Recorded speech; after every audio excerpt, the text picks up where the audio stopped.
සීයේ මේ පොඩි උදව්වක් කරන්න බෑද? මම ටවුන් එකට ආවා. මගේ පර්ස් එක නැති වුණා. රුපියල් 50ක් දෙන්න බෑද? ගෙදරට යා ගන්න විදියක් නැහැ මම. කමක් නැද්ද? ඈ? ඒ වුණාට?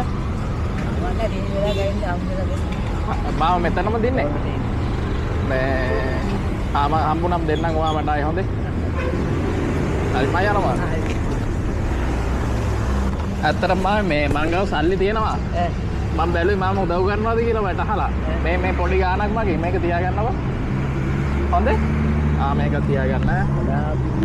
මේ ඕකෙන් මේ මොන හරි ගන්නකො කන්න බොන්න. කොහෙද ඉන්නේ මාවා? දැන් පොඩේ. ඈ? දැන් මේ පොඩේ නෑ දැන් ඉන්නේ ළඟයි. එහෙමද? මම දුන්නාගේ හොදාක්. කමක් නෑ ඒක තියාගන්න ඔතන පොඩි ගාණක් තියෙන්නේ. මොකද කකුලට උනේ? මල ගන්න මේවල් කොම්පියුටර් වල ගන්න. මේක නාර ගැටි ගහලා. එහෙමද? අර තමයි මට දෙන්න බෑ.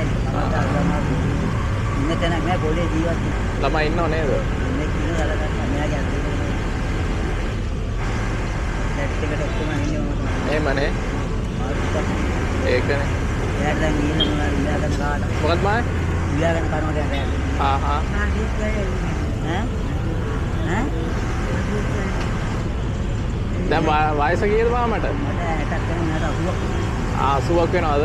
මේ මම යන්නද එහෙනම්? ඇඳුම් තියනවද මාමට අඳින්න? ඈ? වේදිකයි තව සල්මත්. සල්මත් තියෙනවා මං ගාව මේ ගෙනල්ලා දෙන්නද? චීත්ත රෙද්දකුයි. ඔහම ඉන්නකො පොඩ්ඩක් හොඳේ.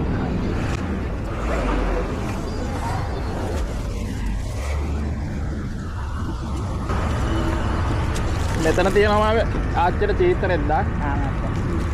මෙතන තියෙනවා සරන් දෙකක් තියෙනවා.